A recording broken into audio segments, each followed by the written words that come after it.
अस्सलाम वालेकुम नाजरीन, आप देख रहे हैं JN न्यूज़ और मैं हूं आपकी होस्ट रुबीना चौधरी। सबसे पहले नजर डालते हैं आज की अहम खबरों पर। खबर शामिल करते हैं लाल सोहारा से।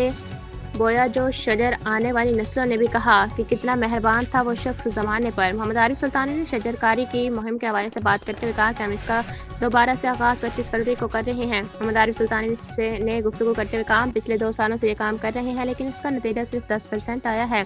10% पौधे परवान चढ़ते हैं, बाकी ख़त्म हो जाते हैं। इसकी वजह यह है कि हम सड़कों गली कूचों में लगा देते हैं, जिसकी वजह से पौधे परवान नहीं चढ़ सकते।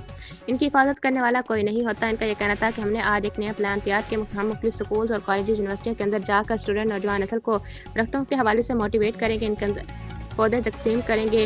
मोहम्मद आरिफ सुल्तानी ने मीडिया से गुफ्तगू करते हुए कहा कि आज लोग सवाल करते हैं कि हमें पाकिस्तान ने क्या दिया, तो मेरा इनसे यह सवाल है कि आपने पाकिस्तान को क्या दिया। अपने मुल्क की खातिर अपने हिस्से का एक पौधा ज़रूर लगाएं, क्योंकि दरख्त लगाना सदका जारिया है। उनका यह कहना था कि हमारा पहला program Al Zafar system of education schools के अंदर होने को जा रहा है। इंशाल्लाह 25 फरवरी को हम अपना पहला program Al Zafar system of education school के अंदर करेंगे। इसके बाद मुख्तलिफ स्कूल्स, यूनिवर्सिटीज़, एकेडमीज़ का भी विजिट करेंगे, इनके अंदर प्रोग्राम करेंगे। आखिर उन्होंने ये भी कहा कि मैं तमाम दोस्तों से गुजारिश करूंगा कि आए हम सब मिलकर चलें और अपने मुल्क को सरसब्ज बनाएं।